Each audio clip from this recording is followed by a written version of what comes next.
بسم الله والصلاة والسلام على رسول الله. ازيكم يا حبايبي، عاملين ايه النهارده؟ بما اننا في الصيف بقى والمصيف وكده، هنعمل فرخة مشوية بأسهل طريقة في الكيس الحراري. اول حاجة هنجيب الفرخة زي ما انتم شايفينها كده، غسلها ومنضفاها بدقيق وشطفها ومخليها زي الفل، وجبتها كده وقطعتها من ورا عشان تبقى شبه بتاعة الفراي كده، انا ناشفة اهي زي الفل. نبدأ بقى نعمل التتبيلة بتاعتها. بسم الله الرحمن الرحيم. معايا في التتبيلة طماطمتين كده مقطعاهم، وطلع في الكلام قرنين فلفل حلوين كده عشان يدوله طعم وريحه، وبصلتين صغنطتين، ودي ليمونه بقشرها يعني نصها عشان تدينا ريحه القشر بتاعتها، ودول فصين توم، ودول هنعصرهم في الخلط.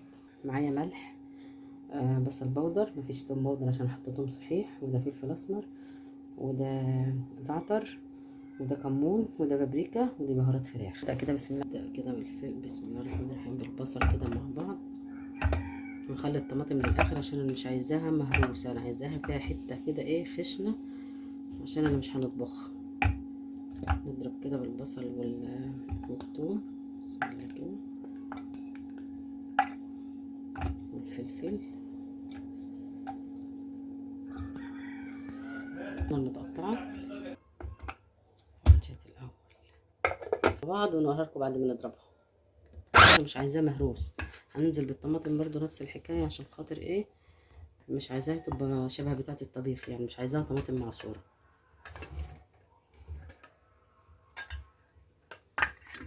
مع بعض ونرجع لكم تاني. الخلطة حبايبي ضربتها اهي كلها، بس اللي انا بقول لكم عليه عايزاها صحيح، كل حاجة فيها صحية كده. ننزل بالفلفل والكمون والبابريكا والزعتر والبهارات الفراخ والملح، كل التوابل بتاعتي. دي الليمونة،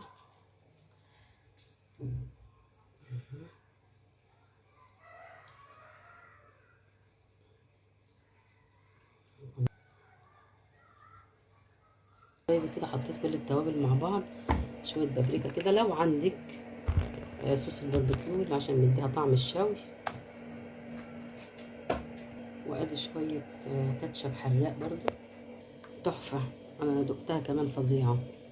نبدأ نجيب فرختنا الحلوة دي مع بعض نظبطها هنا كده عشان ايه نشبعها بالتتبيلة. بسم الله الرحمن الرحيم كده، بسم الله، على قد ديكي ما تدخل كده ايه اديها. بصوا حبايبي انا كده ظبطتها بسم الله ما شاء الله من كل النواحي اهي كده خلاص. وعلى الوش بقى كده النهارده ان شاء الله هنعملها في الكيس الحراري عشان ايه، ولا مفيش حد يقولك الفرخه بتطلع ناشفه ولا ناشفه اهي كده. هنحطها في التلاجة بس ساعه ولا ساعتين،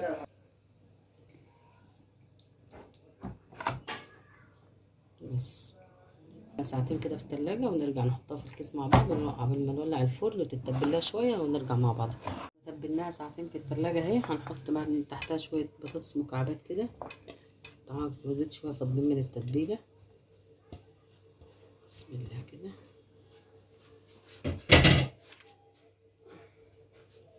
ودوم كام بصله قويرمه كده يقطعوا في الشويه حكايه.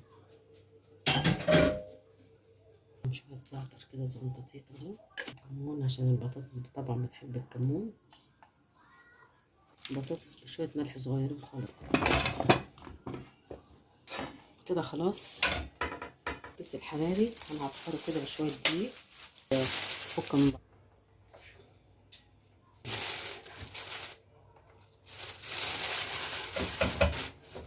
عشان عامله فرخه ونص يا جماعه عشان محدش يقول فرخه اهي. بسم الله الرحمن الرحيم، بسم الله،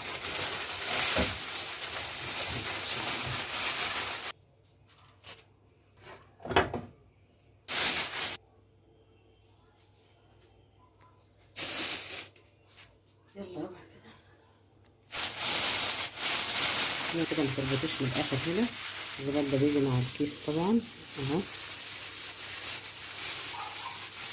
كده بقى، ونغرس كم فرن كده في الكيسه عشان ما يفرقعش في الفرن. بس تمام كده.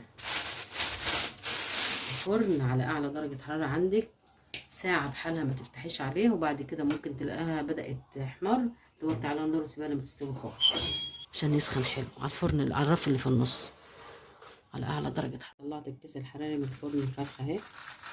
بسم الله الرحمن الرحيم. هنفتح كده مع بعض.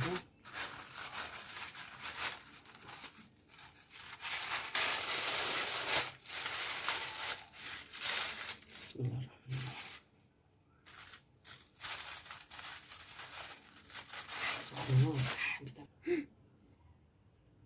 ايه رايكم حبيبي؟ بص بقى اللي انا فتحت الكيس الحراري. سبحان الله، بسم الله ما شاء الله، مش محتاجه تعليق، الجناح طالع لوحده اهي.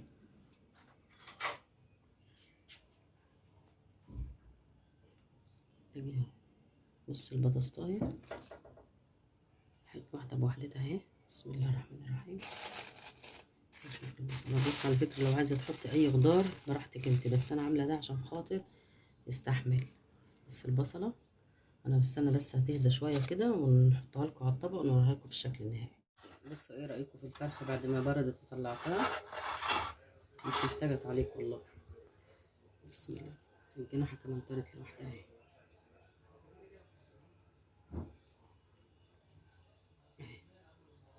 ايه رايكم؟ ده الصدر اهوت اللي بيبقى مش مستوي. بسم الله ما شاء الله عليه. يلا بقى متنسوش تجربوا وصفتي وتقولوا لي ايه رايكم في التعليقات. وادي كمان البطاطس طايه اهي. بسم الله ما شاء الله تحفه. وادي البصلايه.